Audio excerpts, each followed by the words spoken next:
로봇이 못하는 일을 더 많이 알고 있거든요. 저건 사람들이 할 수밖에 없는데 거대 자본과 기술들이 움직이고 있기 때문에 무슨 일이 벌어지지 않을까라는 생각을 하고 있습니다.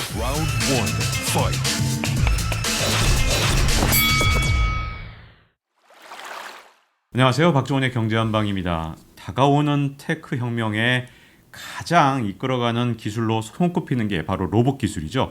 로봇이 세상을 어떻게 변화시켜 갈지 우리나라 대표 로봇 공학 박사님을 모셨습니다. 한양대 한재권 교수님입니다. 안녕하세요. 네, 안녕하세요.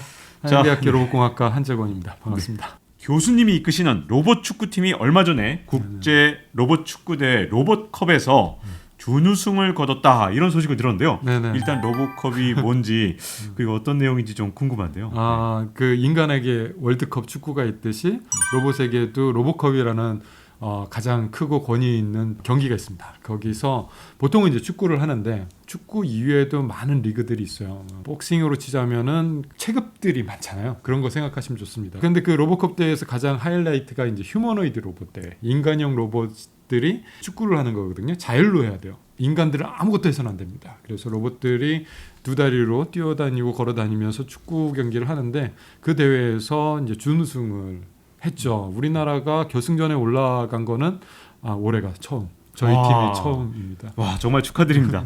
근데 이게 궁금한 게 왜 이렇게 운동 경기에 자꾸 동원을 하는가? 예를 들어서 2018년에 평창 동계올림픽 때도 휴머노이드 로봇 스키 대회 출전을 하셨던데 아니 뭐 그렇다고 해서 이런 운동 경기에 스포츠에 로봇을 동원할 건 아니잖아요. 그쵸. 로봇을 이용하는 이런 대회들이 많고 또 거기에서 이렇게 출전하시는지 궁금해지는데요. 일종의 연구의 한 방법이에요. 인간들도 스포츠를 하는 뭐 여러 가지 목적이 있겠지만 건강해지려고 하고 나의 그 신체적인 능력을 뛰어넘고 뭔가 이렇게 새로운 거에 도전하고 이런 거잖아요. 마찬가지입니다. 로봇도요. 뭔가 잘 움직이고 인간이 하려고 하는 어떤 움직임, 어떤 일들을 수행하고자 한다면 뭔가 이 연구를 이제 지속적으로 잘 해야 되는데 스포츠 경기는 굉장히 좋은 도구예요. 그래서 상대방 로봇과 경쟁을 하면서 내 로봇이 얼마나 더 뛰어난 능력을 발휘할 수 있을지를 테스트해 볼 수 있는 거잖아요. 그래서 경기들, 운동 경기들을 잘 쓰고 있고요. 저만 그런 게 아니라 전 세계 로봇공학자들이 다 그렇습니다. 그래서 로봇컵 경기라는 것도 사실은 축구 경기를 하려고 하는 게 아니라 축구 경기를 통해서 로봇의 성능을 향상시키려고 하고 그걸 경쟁을 통해서 더 빨리, 더 잘, 더 완벽하게 하려고 하는 것이죠. 그럼 여러 경기들 중에서 어떤 경기에 지금 로봇을 투입하는 경우가 제일 인기가 있나요? 지금 이제 로봇컵은 이제 축구죠. 네. 그래서 축구는 사실 인간의 잘 만들어진 발명품 중에 하나거든요. 그래서 그 축구 경기 로봇컵이 가장 크고 가장 권위 있는 대회로 인정받고 있고요. 그 이벤트적으로 뭔가 이렇게 해요. 뭐 예를 들어서 2012년부터 15년까지는 재난 구조형 로봇 대회, 다파 로보틱스 챌린지가 가장 핫했었죠. 그거 본 적이 기억납니다. 막 로봇이 구하러 들어가고 뭐 그런 장면들이었잖아요. 네, 물론 이제 저도 출전을 했습니다만. 그러셨군요. 네. 웬만한 경기 다 출전하려고 하고 있어서요. 그런 경기는 2011년에 후쿠시마 원전이 폭발하고 나서 교훈, 뭔가 반성 그런 것의 일환으로 만들어진 그런 일회성 대회들이 가끔가다 있어요. 요즘에는 원격 조종 대회라고 하는 아나 챌린지라는 게 있는데 아바타가 있고 현장에는 로봇이 투입되고 상황실에서 인간이 원격 조정을 했을 때 참 별의별 일을 다 할 수 있는 그런 대회를 통해서 로봇 기술은 한 단계 한 단계 발전해 나가고 있습니다. 인공지능 알파고가 바둑으로 이제 사람하고 붙었을 때 그렇죠. 알파고는 자꾸 경험을 쌓으면서 그 뒤로는 뭐 이제 인간하고는 비교가 안 될 정도로 엄청난 실력을 쌓았다고 저도 들었거든요. 근데 로봇들도 이건 좀 다른 게 이제 꼭 인공지능만 있는 게 아니라 이제 실제로 이게 그쵸. 동작을 하는데 이런 로봇들도 좋은 기량을 가진 그런 로봇들하고 이렇게 붙을수록 점점 더 성능 향상이 있다든가 그런 게 있나요? 두 가지 면에서 있는데요. 하나는 강화학습이라는 게 있어요. 인공지능 알파고도 강화학습을 사용을 많이 했는데 인간하고 비슷해요. 인간도 뭔가 이렇게 성공을 하고 나서 칭찬을 받으면 계속 그걸 하고 싶어지고 잘하게 되잖아요. 비슷합니다. 그렇게 뭔가 잘하면 계속 보상을 주고 잘 못하면 일종의 페널티를 줘요. 그게 학습하는 어떤 큰 부류 중에 한 부류예요. 그 로봇에게 있어서 강화 학습은 굉장히 좋은 학습 방법이고요. 그래서 하면 할수록 더 잘하게 되는 이런 원리가 있고요. 또 하나는 그 인간들이 어느 정도 프로그래밍을 하잖아요. 그 프로그래밍을 할 때 상대방이 어떻게 더 잘하면 그걸 이겨내기 위해서 뭔가 아이디어를 짜내죠. 그런 식으로 두 가지 방면에서 대회나 경기 그리고 서로 상대방과의 경쟁을 통해서 기술은 계속 축적되고 발전됩니다. 아니 근데 그렇게 해서 실력을 잘못 보여줬다가 나만 알고 있던 나만의 노하우도 그냥 딴 데서 빨리 베낄 수 있는 그런 또 단점도 있지 않을까 생각도 약간 드는데요. 그러게요. 그 기업들 간에 뭐 스파이 뭐 이런 네. 것도 있고. 그런데 모르겠습니다. 그 로봇공학자들이 좀 순수한 면이 있어서 그런지 몰라도 잘 알려줘요. 서로 막 알려주나요? 네. 우와. 그래갖고 네. 그 경기를 하다 보면 저거 어떻게 한 거야? 그러면은 자랑스럽게 저건 말이지 막 이러면서 막 알려줘요. 야 정말 순수하신 것 같은 느낌이 좀 드는데요. 이 한정훈 교수님 같은 경우는 로봇 개발의 진짜 산 증인으로서 로봇 진화의 현장에 쭉 계셨던 게 제가 정말 깜짝 놀란 게 휴머노이드 로봇 찰리를 만드셨잖아요. 예, 그때 그 찰리는 뭐가 됐던 로봇인가요? 제가 미국 유학 중에 만들었던 로봇인데요. 네. 미국 최초의 휴머노이드 로봇으로 기록돼 있어요. 그래갖고 지금 시카고 박물관에 지금 전시되어 있는데요. 뭐 지도 교수님은 유명하신 데니스 원 교수님이셨어요. 그것도 역시 로봇컵 출전을 했는데 그 어떤 휴머노이드 로봇을 처음 만들어 보고 싶었던 거죠. 그게 2009년이었어요. 2009년. 와. 좀 됐네요. 네. 그러면 이제 로봇이 자꾸만 진화하고 그 사이에 계속해서 노하우를 쌓고 있잖아요. 네네. 지금 현재 개발된 로봇은 이제 어느 정도 수준까지 와 있는지가 좀 궁금하거든요. 지금 사실 연구실단에서 개발되고 있는 것과 우리가 상업화돼서 보고 있는 것과는 좀 구분지어서 생각할 필요가 있어요. 근데 우리가 지금 실생활에서 쓸 수 있는 로봇들이 그렇게 많지는 않죠. 그런데 어느 정도까지 개발됐냐라고 물으신다면 일단 바퀴로 굴러가는 이동형 로봇들이 굉장히 많이 상업화되어 있다 정도. 뭐 식당에서 서빙을 한다거나 또는 뭐 커피를 만든다거나 뭐 치킨을 튀긴다거나 뭐 이런 식의 로봇들은 이제 흔히들 볼 수 있는 장면이 됐어요. 그리고 좀 더 진화되면 아마 택배 배송 이런 것도 이제는 로봇이 하는 시대가 오지 않을까? 이제 멀지 않았다라는 생각을 하고 있습니다. 그런데 연구실단에서는요, 정말 별별 일이 다 벌어지고 있어요. 근데 그게 실제로 우리 곁에서 다가오기에는 아직 한참 시간이 필요하고요. 저도 연구실에서는 뭐 두 다리로 걷는 휴머노이드 로봇들이 각종 일들을 하고 있으니까요. 그래서 좀 분리해서 생각하시는 게 좋을 것 같습니다. 그래서 지금 단계는 어떤 바퀴로 굴러가면서 뭔가 서비스를 할 수 있는 그런 로봇들이 나오고 있으니까 이걸 가지고 어떤 새로운 비즈니스를 할까? 이런 생각을 해보시는 게 좋죠. 궁금한 것 중에 하나가 바퀴는 사실 쉽게 구현할 수 있는데 네네네. 지금 두 다리로 걷는 그런 로봇을 만들려고 굉장히 노력들을 많이 하고 계시잖아요. 네네네. 두 다리로 걷는 건 훨씬 더 돈도 많이 들 것 같고 뭔가 그렇죠. 에너지도 더 많이 들지 않을까 싶은데 맞습니다. 최종 진화형은 바퀴입니까 아니면 두 다리입니까? 대체 어느 쪽으로 가는 건가요? 뭐 이견은 있을 수는 있습니다만 네. 바퀴가 굉장히 효율적으로 비용 적게 에너지 적게 움직이는 건 사실이에요. 그럼 이제 COT라고 부르는데 Cost of Transportation, 이동에 필요한 그 비용이 얼마나 드느냐인데 바퀴가 굉장히 낮습니다. 그래서 바퀴를 선호하시는 분들 많습니다만 그런데 우리가 이 인간이 살고 있는 이 환경이 이 사회가 이렇게 돌아다 보면은 바퀴로 굴러갈 수 없는 데가 너무 많은 거예요. 그런데다가 우리가 살고 있는 이 상황을 인간의 몸에 딱 맞춰서 설계를 했어요. 뭐 유저 익스피리언스, 유저 뭐 인터페이스 뭐 이런 식으로 뭔가 인간의 몸에 맞게 디자인 잘 된 도구들이 잘 쓰여지고 있고 그게 우리 주변을 다 감싸고 있어요. 저 뒤에 있는 책장 왜 저렇게 생겼죠? 뭐 하다못해 이런 도구들은 왜 다 이렇게 생겼을까요? 우리가 잘 쓰기 위해서 이렇게 디자인된 거예요.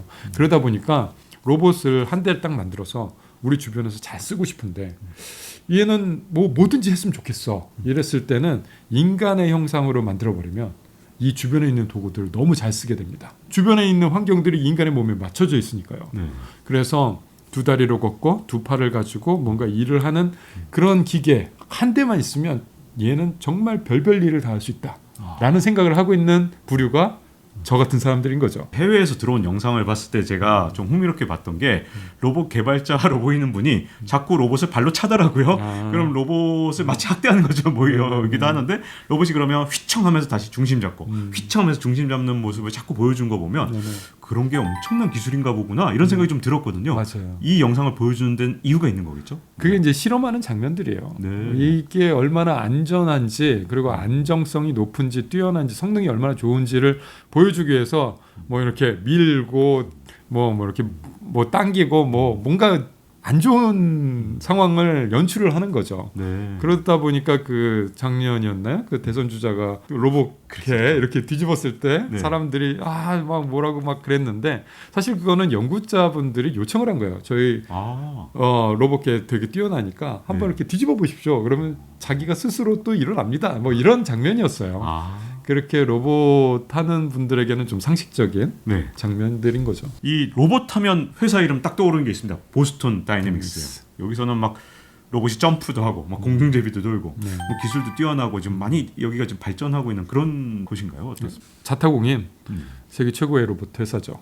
그런데 이제 현대자동차가 네. M&A를 해서 현대 그룹사가 되지 않은 건가? 네. 뭐 이런 생각이 들어요. 그 보스턴 다이내믹스 회사가 보스턴에 있긴 한데 이제 울산 다이내믹스 이렇게 붙였으면 좋겠다. 뭐 이런 뭐 바람도 있지만 어쨌든 기술의 국경은 의미가 별로 없고요. 보스턴 다이내믹스에서 만드는 로봇 기술이 세계 최고의 로봇 기술인 건 맞습니다. 그걸 우리나라가 지금 갖고 있다는 거 의미가 있는 거겠죠? 네, 뭐 예전에는 구글의 자회사였다가 한때는 이제 소프트뱅크의 회사였다가 이제는 현대자동차로 간 거죠. 그런데 이게 이 회사가 자꾸 옮겨 다니니까 좀 가치가 없는 거 아니냐. 그러네요. 진짜 막 조금만 매물로 내놨다는 얘기도 되네요. 네, 그런데 더 주목해 봐야 될 거는 그 회사와 그 보스턴 다이내믹스와 궁합이 맞는 회사를 좀 찾은 거 아닌가라는 생각이 듭니다. 그 구글이나 소프트뱅크는 일종의 좀 소프트웨어 쪽이 좀 강한 통신 소프트웨어 이쪽이 강한 회사들이잖아요. 그런데 로보틱스는 아무래도 하드웨어가 기계가 결부되어 있거든요. 그래서 근데 현대 기아 자동차는 하드웨어 중심의 제조업 중심의 회사란 말이죠.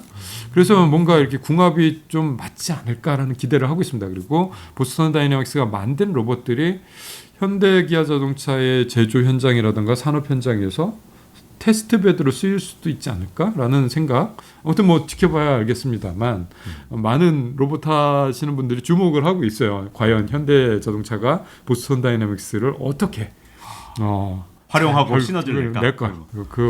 거기가 좀 굉장히 주목할 만한 포인트고 아직까지는 뭐 그렇게 크게 뭔가 보여준 건 없지만 무슨 일이 벌어지지 않을까라는 생각은 하고 있습니다.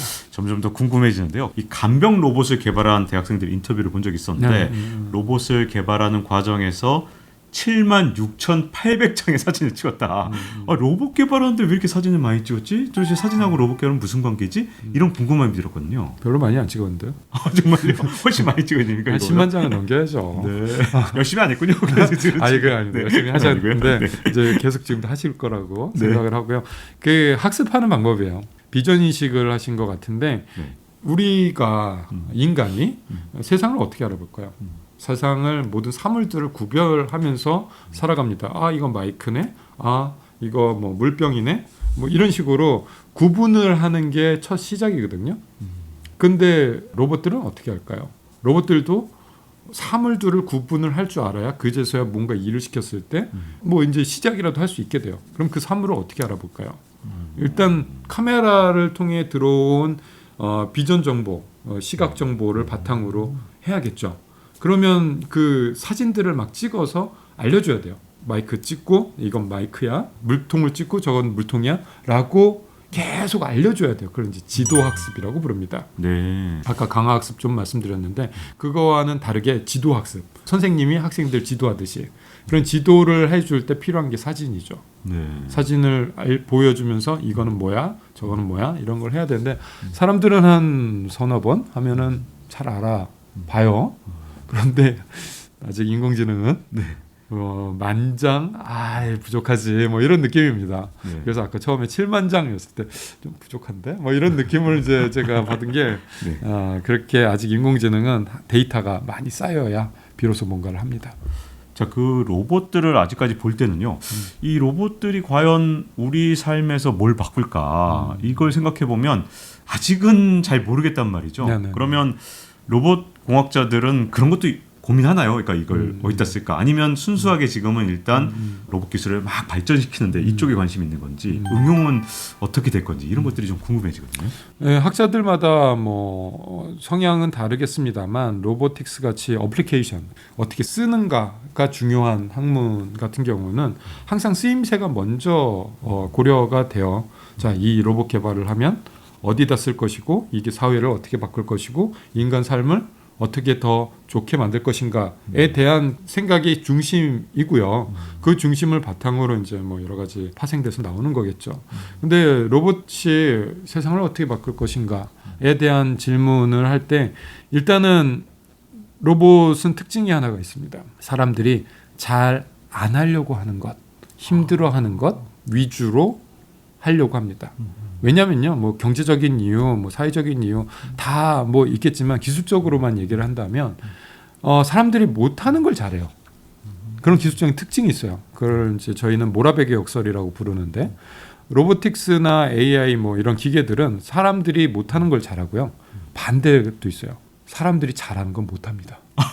네. 네, 서로 보완이 가능하네요. 네, 그러니까. 그래서 네. 로봇이 인간의 모든 일을 다 점령할 것이다. 그래갖고 인간은 다 실업자가 될 것이다라는 의견에는 굉장히 아닌데라는 생각을 많이들 하고 계세요. 왜냐하면 로봇이 못하는 일을 더 많이 알고 있거든요. 저건 사람들이 할 수밖에 없는데라는 생각 때문에 그래서 로봇이 사회를 바꿀 때 인간이 잘 못하는 거 그리고 어려워하는 거 그리고 해서는 안 되는 것들까지 좀 위험한 거 이런 것까지 로봇들이 하고 인간들은 로봇이 잘 못하는 인간들이 잘하는 부분을 해서 서로가 보완하고 협력해서 세상을 만들어가면 그러면 윈윈 아닌가. 그리고 인간들은 좀 더 인간이 하고 싶은 일에 집중하면서 그렇게 살 수 있지 않을까라는 생각들을 하고 있죠.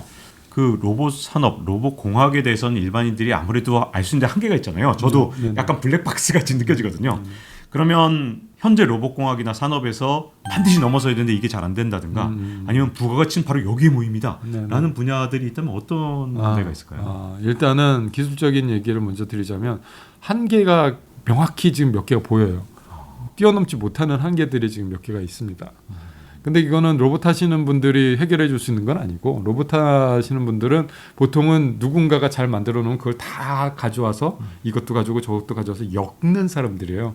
그래서 하나의 종합 예술을 선보이는 뭐 이런 역할인데 근데 이제 각각 요소 기술들을 종사하시는 전문가분들을 이제 응원을 하고 있는 입장인 거죠. 대표적인 예가 배터리.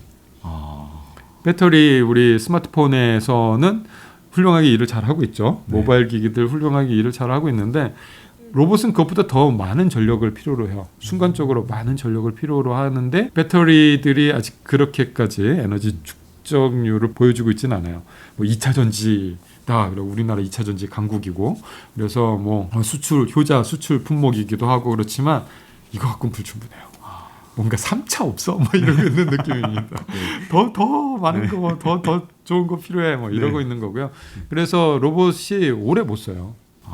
그 배터리도 막 배낭처럼 들고 다니는데 많이 못 써요. 약간 배낭형으로 돼 있는 그 로봇도 봤는데 그 뒤에 있는 게 혹시 그럼 배터리인 경우가 많은 거예요? 네. 배터리를 이제 갈아 끼울 때 이렇게 배낭을 갈아 끼우는 거죠.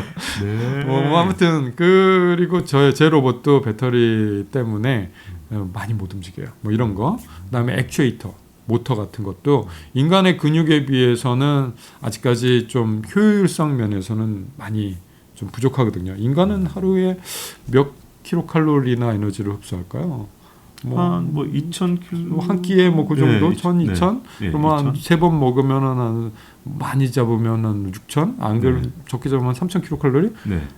와, 이 정도 에너지로 하루 24시간을 막 뇌도 돌리고 근육도 돌리고 뭐 그러고 살고 있잖아요. 우리가 굉장히 효율적인 네. 조직을 갖고 있는 거군요. 어마어마해요. 인간 경이롭습니다. 그런데 로봇들은 그 정도 에너지면 한 1시간 움직일 수 있나? 이 정도밖에 안 돼요. 그러니까 액추에이터들이 근육 과학이라고 표현을 할까요? 더 에너지 효율적으로 쓰여져야겠죠. 그런 기초적인 학문들이 아직 로봇들을 좀 발전을 뭐 급격하게 못 하는데 좀 장애물이 되고 있어요. 그래서 좀 지켜보고 있습니다. 기초과학의 발전을. 그러면 누가 로봇 산업에 뛰어들었을 때 어떤 걸 잘하던 기업이 뛰어들면 이걸 로봇 산업을 확 키울 수 있을까요? 아직 잘 모르는 부분인데 네. 벌어지고 나면은 맞아 그랬겠지라고 하겠죠. 콜럼버스의 달걀처럼. 그런데 로보틱스가 앞으로 산업을 새로 바꿀 것이다라는 명제는 많이들 동의하고 계세요. 그러다 보니까 요즘에 2020년대에 들어서 대기업들이 글로벌 대기업들이 뛰어들고 있어요. 예전에는 스타트업들 중심으로 중소기업들 중심으로 이렇게 작게 했던 게 특징이라면 요즘들은 거대 자본이 M&A를 공격적으로 하고 있고 그래서 뭐 우리나라만 하더라도 5대 기업들이 다 로보틱스를 재편을 하고 있어요. 뭐 삼성전자 같은 경우 조직을 아예 새로 만들고 현대차는 아까 말씀하셨던 대로 보스턴 다이내믹스를 인수하면서 로보틱스 조직을 강화하고 있고 LG전자는 로봇 제품들 엄청나게 막 만들어내고 있죠. 글 쓰는 사람들로 치자면 다작하는 느낌이에요. 뭐 이것도 로봇, 저것도 로봇, 뭐 이렇게 막 만들어보고 있고. 그래서 어떤 일이 벌어질지 2020년대 중반에 어떤 일이 벌어질지는 모르겠으나 거대 자본과 기술들이 움직이고 있기 때문에 로봇이 이제 우리 곁에서 더 빨리 보일 거다. 많은 로봇들이 보일 거다라고 생각하고 있습니다. 우리나라의 로봇 산업에서의 위상은 어떻게 됩니까? 꽤 높죠. 네. 근데 뭐 순위를 따진다는 거는 좀 어리석은 일인 것 같고요. 기술에 어떻게 순위를 따질 수 있겠습니까? 그런데 일단은 어디 나라에서 뭐 우리나라를 평가를 하더라도 아마 한국의 로봇 기술 뛰어나지라고 평가하실 거예요. 네. 그리고 저도 이제 저 밖에 나가서 저 한국에서 왔습니다. 저 로봇 하고 있어요. 그러면 뭔가 이 잘할 거라는 선입관 이런 거에 있는 걸 이렇게 몸으로 느껴요. 네. 그만큼 우리나라의 위상이 굉장히 많이 올라갔고 그게 뭐 문화적인 것일지 기술적인 것일지 잘 모르겠습니다만 실질적으로 우리나라 로봇들이 선전을 하는 그런 경우가 굉장히 많이 있습니다. 뭐 CES 같은 전시회만 나가더라도 다 우리나라 로봇들에 막 주목받고 막 그러고 있잖아요. 자, 이렇게 로봇 공학 그리고 로봇의 현주소에 대해서 한양대 한재공 교수님과 함께 알아봤는데요. 잊지 말고 좋아요, 구독, 알림 설정 해주시면 또 다음 회에서 우리 또 찾아뵙도록 하겠습니다. 감사합니다. 지금 블루오션 없어요. 네. 지금 주변에 보십시오. 로봇들 있나요? 왜 없지? 여기 한 대도 없네요? 뭐 이런 느낌이에요. 네. 그런데 이제 10년, 20년 뒤면 이 많은 것들이 로봇으로 많이 대처될 거거든요. 네. 인공지능은 답을 잘 알려줄 거다. 하지만 그 답을 가지고 우리가 어떤 비즈니스를 하고 어떤 사회를 만들어 나갈 것인지는 인간의 몫이다. Round 1, fight.